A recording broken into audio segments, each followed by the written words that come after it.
On today's show, the Houston Rockets crashed out hard against the Miami Heat with Amen Thompson throwing Tyler Herro to the floor like a WWE cage match. 7 different ejections. Referee Marc Davis going full scorched earth in this game, and the Houston Rockets offense letting them down once again. It's all coming up right here at Locked On Rockets. This is Mission Control, Houston. Ignition sequence start. 6, 5, 4, 3, 2, 1.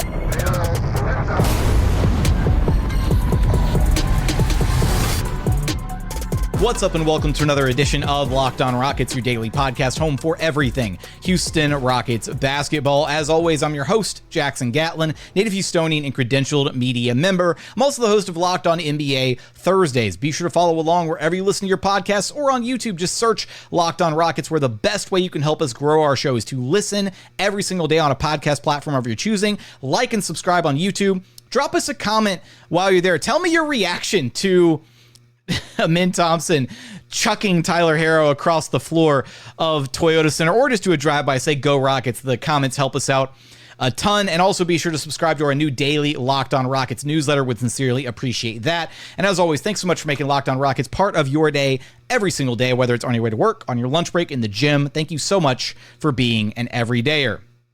Houston Rockets with the 104-100 loss to the Miami Heat. Second straight loss at Toyota Center. Not a great start to this 5-game homestand, and my prediction of them going 3-2 is looking rather shaky because 2 of the games that I thought they were going to win, they lost right out of the gate. First one in heartbreaking fashion. This one in just complete crash out meltdown fashion, with the Rockets just completely unraveling at the end of this game. Look, we're going to talk about all the fireworks at the end of this one, the 7 different ejections, 2 coaches, 5 players kicked out of this one, everything that transpired at the end of this game between Amen Thompson, Tyler Herro, the build-up to all that, and also the bigger story here, which is the Houston Rockets offense letting them down once again this season. That's been the most recurring theme with this Houston Rockets team this season, their inability to execute or get things going offensively when they need to, especially at the end of games.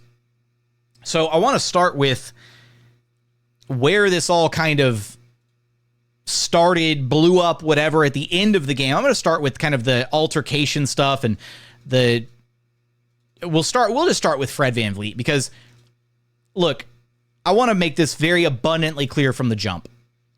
The Houston Rockets did not lose this game because of officiating. Officiating sucked, sure. They lost this game because they just couldn't put points on the board. They lost this game because of their offense. Point blank, clear as day, simple. However, they were unable to potentially decide the outcome of this game because of Marc Davis and the officiating. And that's what is very frustrating, is when officials decide to make themselves the story of a basketball game instead of the product that people are paying tons of money to see in person. All the fans in attendance at Toyota Center, all the fans tuning in on TV across the United States, around the globe, whatever, tuning into this game, were robbed of the ability to watch this game finish out the way that it should have finished out because Marc Davis decided to get in his feelings. And this all happened when Fred VanVleet was whistled for a 5-second violation. Rockets were down 98-94. They had the ball with 47.1 seconds left to go, and Fred was trying to inbound the ball and was unable to, and tried to call timeout. Now, whether he got the timeout call off, whether he didn't, whatever, I honestly don't even care. I can live with the outcome of, okay, the Rockets sucked at the inbounds, they failed to call the fight, whatever. Fred was trying to plead his case to Marc Davis, and then Ime was trying to plead his case to Marc Davis. They were both arguing with him, and Fred made very incidental contact with Marc Davis as he was following Marc, trying to talk to him. Marc was walking away and then turned back into Fred, and Fred very lightly brushed, they bumped a little bit, right? And Marc immediately ejected Fred VanVleet. And in his post-game pool report, Marc Davis said that Fred VanVleet re-engaged him and intentionally contacted him and is ejected as per rule. Like, that is a referee on an absolute power trip, if I've ever seen one. Are you serious? And so that was just frustrating in its own right. Just a complete ridiculous display of a power trip from Marc Davis. Fred didn't need to be ejected. He was pissed about the call, let him voice his frustrations, and then just tell him to go back and play defense, right? Be a better official than that. And then that's when all hell broke loose, literally moments later, as Tyler Herro and Amen Thompson got tied up on the inbounds, and it looked like they were jawing with one another, and then Amen Thompson put his hands on Tyler Herro and then just flat out chucked him across the floor. And that's when benches cleared and all hell broke loose and everybody was trying to separate everybody. Jalen was the closest one to the play, so he dove in trying to separate Amen from Tyler Herro from going after him even further. Tari Rozier goes flying in there, and you had 7 different total ejections. So Fred was the first ejection. Then you had Ime Udoka and Coach Ben Sullivan both ejected for the derogatory language directed towards officials. You had Amen Thompson and Jalen Green thrown out, and then you also had Tyler Herro and Tari Rozier thrown out. So 7 total ejections happening within the final 60 seconds of this game. Again, Marc Davis went full scorched earth, and I'd be very curious to know what Tyler Herro must have said to Amen Thompson to get under his skin to cause Amen Thompson to throw him across the floor. I also just want to point out here that I love that mentality from Amen Thompson. I don't even care that it came in a loss, whatever. I don't care that Tyler Herro got, scored the 27 points and that the Heat got the win, whatever. Nobody's going to remember this win, years from now. Nobody's going to remember Tyler Herro's 27-point night. We're going to be looking back on Tyler Herro, though, and the screenshots from him with literally both feet up in the air from getting thrown on his ass on the basketball court by Amen Thompson, who, a post-game, Ime Udoka, just an absolute gem of a quote when asked what he saw going down over there, and he was basically like, 2 guys getting after it, and then one guy stronger than the other. Just a perfect little Ime-ism at the end of this game. But look, as frustrating as all that was, the meltdown happened far before that. There was definitely probably some frustration at play from the Rockets, maybe building to that moment. Again, I don't know what Tyler Herro said to incite Amen Thompson. I also want to highlight here that Tyler Herro is a punk because he immediately got thrown to the floor, and then as the scrum was breaking out, you can see on the replays that he's just dancing around outside of the scrum like a ballsy little chihuahua that's all bark, no bite. And it was the funniest thing to see because he really was he didn't want any of this. He wasn't trying to go toe to toe with Amen Thompson. If you were to put Amen Thompson and Tyler Herro in a ring together, Tyler Herro's only one of those guys is walking out of there, and it's not going to be Tyler Herro. I'll tell you that much right now. So, and then for Tyler Herro to then have the audacity to go back to the Miami Heat locker room and continue to talk his mess post game. Oh man, I am so excited for the matchup that these two teams are going to have in March in Miami, because I'm sure that there's going to be some fireworks in that game down the line. But look, the meltdown in this game, as frustrating as all the ejections were, as frustrating as the end of it was, as frustrating as it was to have the chance to compete at the end of this game. Again, the Rockets were down 4 with 47.1 left. Was it unlikely that the Rockets find a way to win this game, especially with how poorly their offense had been? Probably. But it still sucks that you had the chance pretty much taken away from you by the officials for, again, what felt like nothing more than a Marc Davis power trip at the end of this game. But I say all that to say, and we talked about all this, you had to address all the fireworks, had to address the mess at the end of this game. And again, I do love the fight. I love the won't back down from anybody mentality, the FU mentality that this Rockets team has. It's amazing. They've definitely bought into that identity, that culture that Ime has instilled. But the issue here was the offense. The issue was the Rockets' inability to put points on the board when they needed to at the end of this game. And we're going to break down exactly what the problems are with this Houston Rockets offense here coming up in just one moment. First, today's episode is brought to you by Rocket RX. Look, if you're ready to boost your confidence and take control in the bedroom, Rocket RX has the solution. Imagine feeling more prepared and performing at your best. Rocket RX makes it simple and stress-free. Rocket RX offers FDA-approved treatments for erectile dysfunction at a lower cost than branded alternatives. No more uncomfortable doctor's visits or pharmacy trips. Everything is delivered straight to your door in discreet, plain packaging. With Rocket RX, you'll get trusted care from a real U.S. clinical team, complete a quick 100% online consultation, and you can get your free prescription today. Visit rocketrx.com to get started now. It only takes 2 minutes. Right now, our listeners can get 40% off your first order when you use code LOCKEDONNBA. That's rocketrx.com, code LOCKEDONNBA for 40% off of your first order. Terms and conditions apply. Rocket RX, better sex made simple. And continuing on here at Locked On Rockets, your daily podcast home for everything Houston Rockets basketball. Now, look, I got to be honest. I hated talking about the refs there in the first segment because to me, the refs were not, and the end of the game and all the ejections was not really the story of this game. But I wanted to get it out of the way in part because I want to handle this next segment with as much due diligence and as much care and as much honesty as I feel like I should, because it's a very layered issue here with the Houston Rockets offense.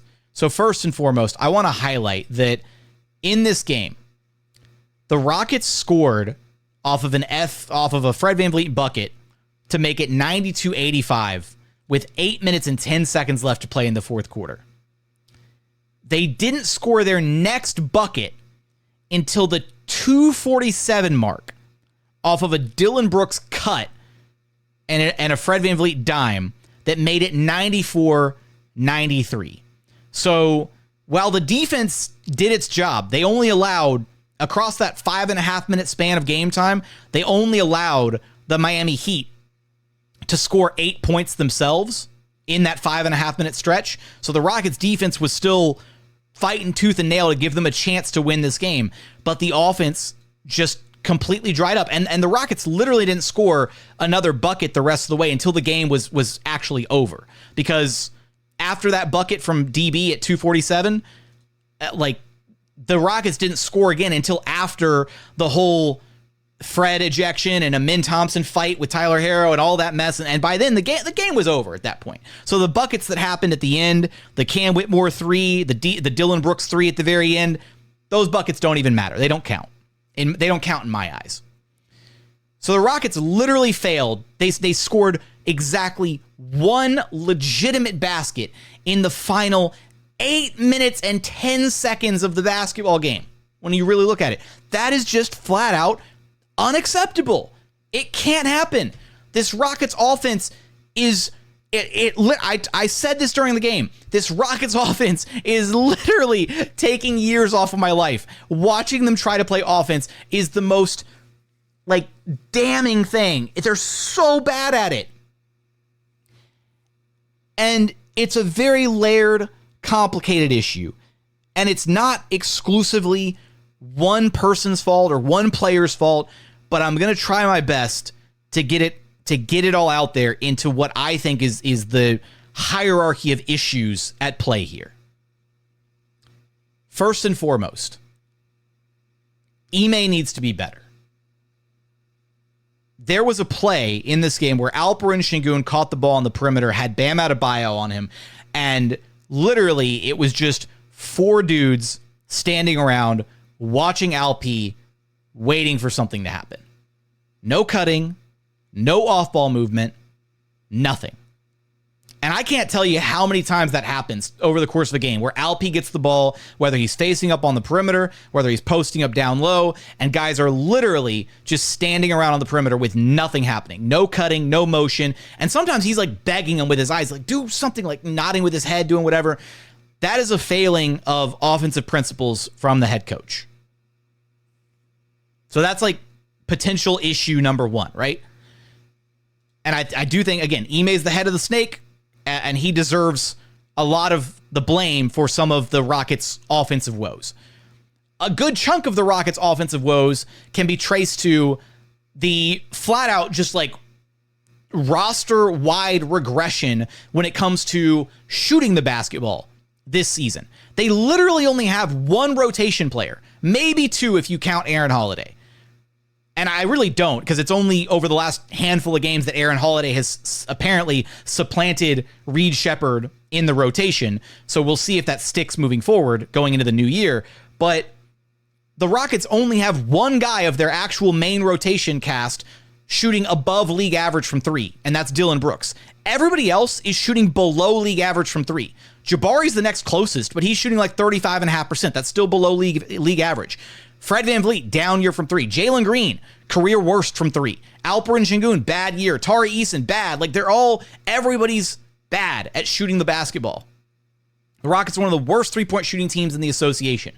So that's part of it, because you have one of the potential best inside-out threats in the entire NBA in Alperen Sengun, a guy who is literally, right now, 14th in the NBA in potential assists created. And he's literally, like, his teammates are just dropping the ball. Guys are failing him left, right, and center by not being able to capitalize on the opportunities that he generates offensively, the wide open looks that he gets his teammates offensively, the wide open threes that this Rockets offense does generate. So that's part of it. And then building off of that, because the Rockets are a team that cannot shoot the basketball, it makes it easier to gang up on and double team and ultimately make life harder for their best player, Alperen Sengun.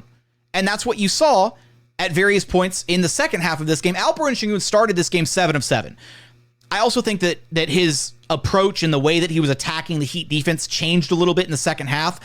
The attempts that he was getting weren't quite the same. He got a lot of attempts kind of in motion in the first half, whereas in the second half, it felt like he was attacking like a standstill defense where he was just trying to like go one-on-one straight at Bam Adebayo a lot of times. And give a lot of credit to Bam Adebayo. He's a world-class defender, and he locked in that second half and did a much better job defending Alp. So I'll give Bam a ton of credit for Alp's struggles in the second half of this game in particular. But the biggest, most frustrating issue with this Rockets team so far this season offensively boils down to the wildly inconsistent guard play of both Fred VanVleet and Jalen Green. Fred VanVleet's having a career worst year. Like, his numbers are down across the board. He's having a down year shooting the basketball, way worse than he was last season. Like, he has regressed considerably. He's having a bad year by his usual standards. There's no sugarcoating that. Fred has absolutely struggled. Jalen Green is also posting career worsts across the board, percentage-wise. Like, it has not been a good year for Jalen Green.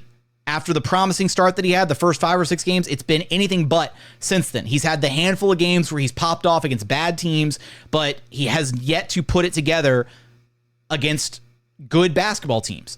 In this game, he got going a little bit in the third quarter. He started getting downhill. He had a handful of good drives, and then after like 3 or 4 good possessions in a row, he started shot chucking, and it just got really, really bad. And when your backcourt finishes 6 of 17 and 6 of 20 from the floor, a combined 12 of 37, it's going to be really hard to win any kind of a basketball game.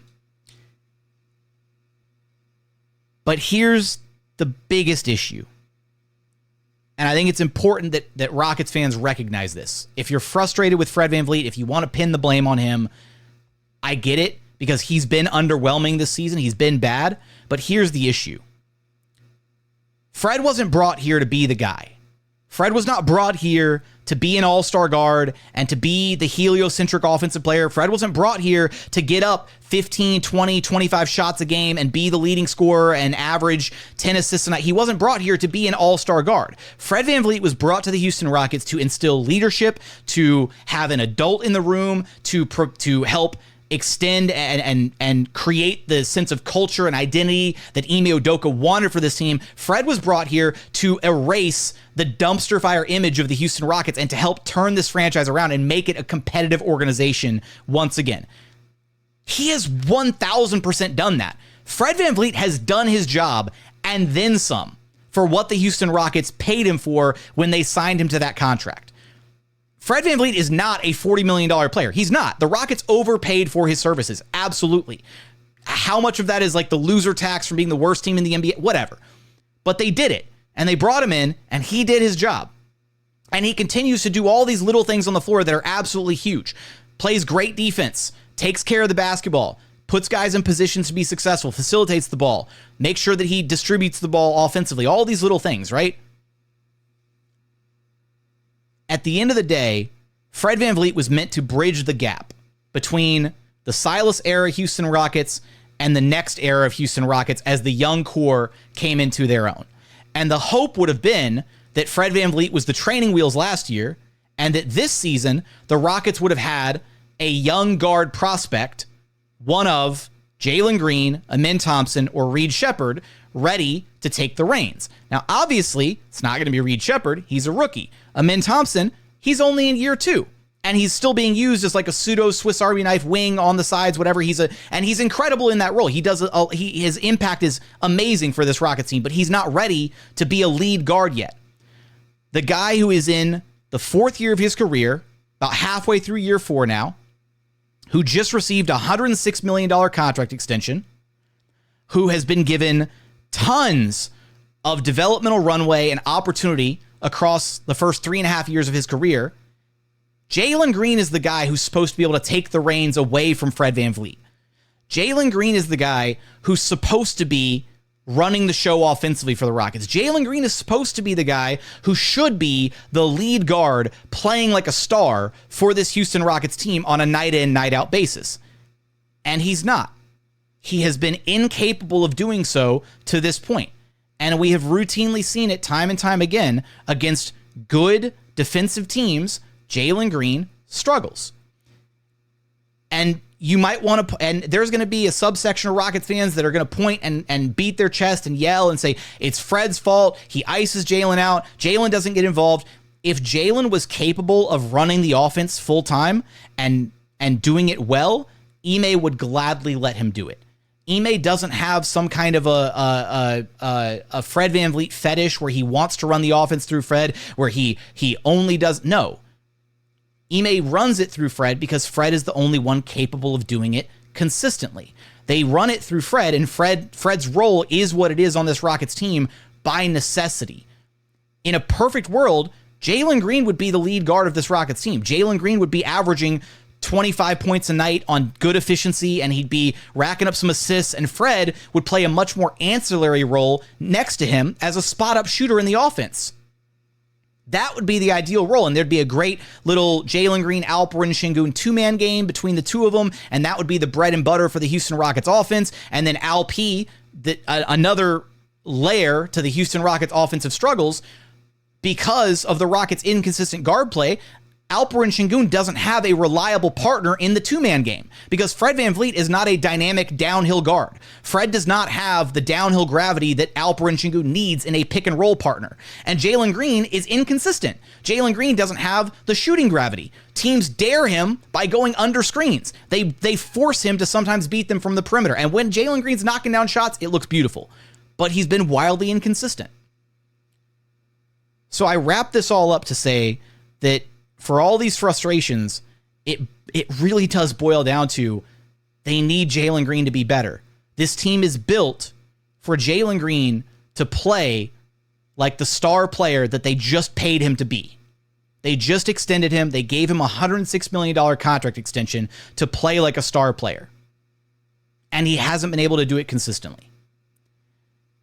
And if you're going to sit here and say Jalen's been better than Fred, the numbers are so far from the truth on that.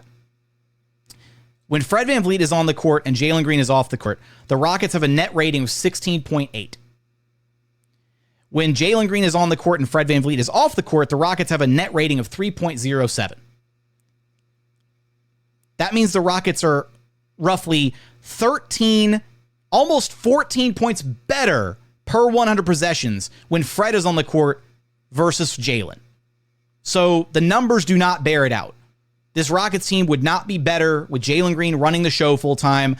There's a tiny little sample size that we have of seeing Jalen run the show against a couple of bad teams this season, but the issue is Jalen needs to be better in his role. That's as simply as I can put it. And until that happens, this Rockets team is going to continue to see losses exactly like this one. Because it's not Fred's fault that he's not out there able to average 20 and 10 as a 6-foot-tall guard over the age of 30. That's not what he was signed here to do. That's not what he was brought here to do. Fred was not brought here to be the star guard. The Rockets had a guy that they had very high hopes of becoming the star guard, and he hasn't become that yet. And that's why you hear rumors of the Houston Rockets wanting to potentially trade for a star guard, because the recipe is as clear as day. When one of Fred or Jalen plays like an all-star caliber guard, and you pair that player with Alperen Sengun, the Rockets actually look pretty good. When those guys struggle, especially when they both struggle, we get games like this, and it's disappointing, and it's frustrating, and it sucks to talk about. And I feel like I've been up on a soapbox now for this entire segment. But those are my thoughts on the Rockets' offensive woes, their struggles in this game in particular, and more or less kind of what it boils down to, kind of big picture-wise for this team. Coming up, I want to get to the final segment where I share final thoughts on this game in particular. We're going to get there in one moment.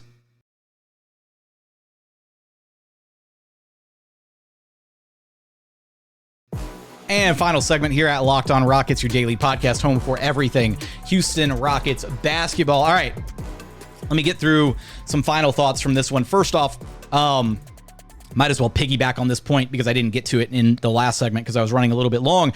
But in particular, in this game, you know, I can already hear it now. I'm sure there's going to be a lot of people chirping in the YouTube comments, but I'll go ahead and point it out very clearly, because if you want to highlight that Alperen Sengun has been wildly inefficient this season, he absolutely has. Alpine needs to be better. His efficiency has taken a massive hit this season, and it's unacceptable. He needs to be better. His finishing around the rim has been god-awful, and it's done just very damaging numbers to his overall efficiency this season.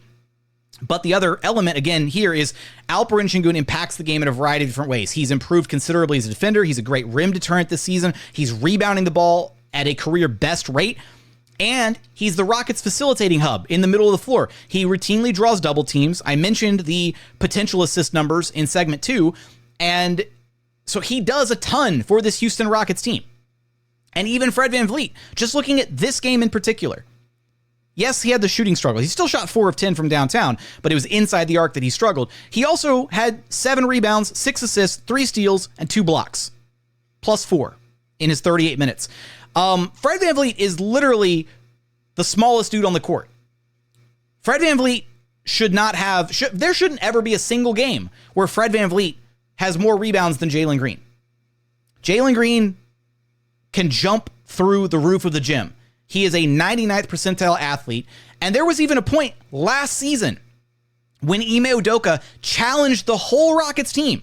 He called out the entire team for not rebounding by committee, for not making your presence felt on the glass. And this was an area in this game. The Rockets were decimated on the glass in this game. Comparatively, normally the Rockets take great care about rebounding the basketball. Usually they're a much better defensive rebounding team than they were in this game. The Rockets really struggled on the defensive glass in this game. They gave up a ton of offensive rebounds, 15 offensive rebounds to Miami Heat in this game. That just can't happen. And when you look at the rebounding totals, Jalen Green had 3 rebounds compared to 7 for Fred VanVleet. How does that happen? How does the smallest guy on the court get more rebounds than Jalen Green? And also Dillon Brooks and Jabari Smith Jr. They need to be better, across the board. That's not just a Jalen problem. That was a team-wide issue. But specifically, finding ways to impact the game besides just scoring the basketball. I do want to say it was great having Dillon Brooks back in this game to give somewhat of a positive note here, because I feel like I've been very frustrated in this episode so far. Dillon Brooks, 22 points, 8 of 20 shooting. He was 5 of 12 from downtown. few rebounds, nothing else across the board. Had a blocked shot in there, I guess.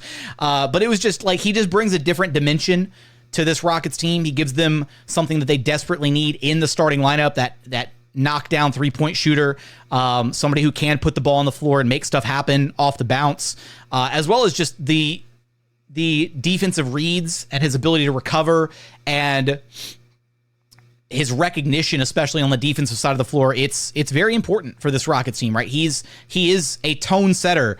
And even though just on a sheer vacuum standpoint, Amen Thompson is the Rockets' best individual one-on-one defender, Dillon Brooks just has a certain level of recognition and defensive awareness that Amen Thompson is still working on defensively and getting up to. And it was just great having Dillon back out on the court. This Rockets team is a different team with him out there. And I'll be honest, after the game, I will highlight here, going back to the whole scuffle and scrum and all that.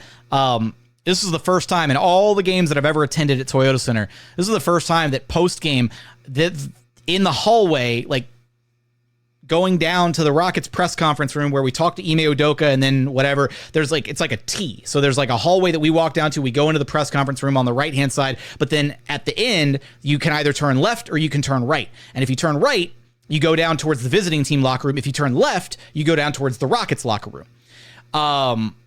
And at the middle of that intersection, there was like a ton of security personnel and like officers, and like everybody was posted up, and like they were being given explicit instructions. No players were allowed to go either direction. Like the Miami Heat players were not allowed to go down to the Rockets locker room, and Rockets players were not allowed to go down to the Heat locker room. And it was the first time that I had ever seen. Shout out to that legendary clip from Tunnelgate all those years ago with the Rockets and the Clippers. Police presence. Chuck, they had a police presence. That's what I thought, honestly. And now obviously it wasn't nearly that bad, and nothing ultimately happened from it, but it was just kind of crazy to see in real time playing out. Look, I will say this was a rough night, at least statistically, for Amen Thompson. When you look at the plus minus, he finished a team worst minus 17. And it did really feel like Tyler Herro kind of got the better of him in some of these matchups. And I wonder if that's where some of the frustration ultimately came from. Tyler Herro has had a phenomenal year. I do not want to give this dude credit, especially after what he pulled. But he 27 points, 10 of 17 shooting, 9 dimes. He was doing everything for the Miami Heat in this game. He was their offensive engine, and it sucked to see him go off against Amen Thompson, a guy who usually is able to really impose his will on other players, and to not be able to find a way to slow down Tyler Herro, I'm sure was a level of frustrating in this one. I will say that, again, watching him throw Tyler Herro to the floor will live in infamy forever. And I canvassed after the game, and I asked, I lobbed it up. I said, what would Amen Thompson's WWE nickname be? And there were a lot of great suggestions. The final Amen, the Slammer, Flash, the Almighty was my favorite. So if Amen Thompson was, which I guess Bobby, I'm not a WWE guy, Bobby Lashley. If Amen Thompson was a WWE wrestler, he'd be the Almighty Amen. I love that one. Sir Toss a lot. That one's kind of mid, but Prayer Slammed is a good one. That's another decent one. But no, so there were some creative ones there. Look, at the end of the day, the Houston Rockets are still able to hang their hat on their defense, and this was better ultimately than their meltdown against the Minnesota Timberwolves, because that one was a game where they melted down and they couldn't get anything going offensively, and their defense collapsed as well. In this one, their defense was still there, and they still very much kept this game within scoring distance, and they should have still been able to have a chance to try and win this game ultimately, potentially by executing down the stretch. But they need to figure something else out with the offense, because otherwise, I've said this I don't know how many different times this season, the Rockets have had so many losses that felt just like this one. And it's going to keep happening if they don't figure something else out. If they don't make a trade, if they don't scheme a little bit differently, if they don't add some shooting, if guys don't start shooting the basketball a little bit better, we're going to keep talking about losses just like this one. I will say, I mentioned it in passing earlier, but it seems, I don't know if it's specifically just for this matchup, but we'll see. Aaron Holiday seems to have supplanted Reed Sheppard in the rotation. Been begging for this for a while now, and maybe Ime had finally seen enough of Reed in the rotation to move Aaron Holiday ahead of him, and maybe this means we'll see Reed Sheppard sent down to the G League soon. I also had the chance to ask Ime about Cam Whitmore and his role moving forward in the rotation, and he did say that Cam has improved with his defensive recognition and awareness and his effort on that side, and that Cam has done enough to kind of earn and warrant minutes moving forward, and that ultimately, once everybody is healthy, they're going to figure out who the 9th and 10th guys are, kind of on a, game-to-game basis, more or less.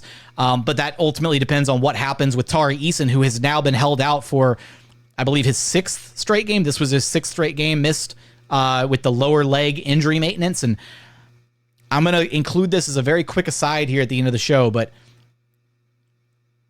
if the Rockets know something that the rest of the league doesn't so far about Tari's leg injury, as good as Tari Eason is, and as impactful as he is, and as much as I would love Tari Eason to be a Houston Rocket for his entire career, because he's just amazing, both on and off the court.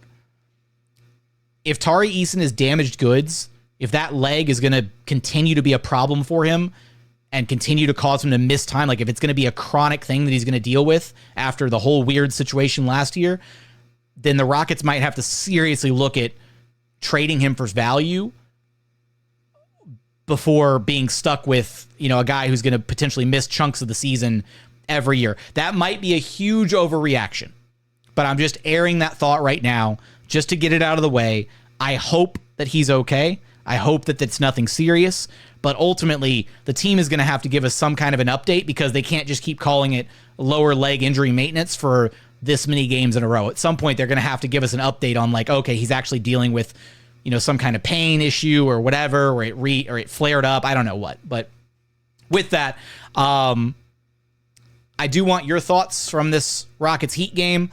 I want your thoughts about the Houston Rockets offensive woes, their struggles, what you thought about my soapbox segment in segment 2. Give me all your thoughts in the YouTube comments. I can already hear it now. I'm sure there's going to be people frustrated with what I had to share about the team, but I think the facts are very apparent. I think when you look at the numbers and when you look at everything that's transpired so far this season, it's very clear what some of the issues are facing this Rockets team. And unless they make some very drastic changes ahead of the trade deadline, then we're going to continue to see frustrating losses just like this one. And the ceiling of this team is ultimately very capped at a certain level with what this team can or can't achieve ultimately. But with that, I do appreciate you tuning into the show. Remember, the best way you can help us grow our show is to listen every single day on a podcast platform of your choosing. Like and subscribe on YouTube. Drop us a comment while you're there. Subscribe to the daily Locked On Rockets newsletter. But as always, thank you so much for watching. Thank you so much for listening. And we look forward to having you back right here at Locked On Rockets, your daily podcast home for everything Houston Rockets basketball.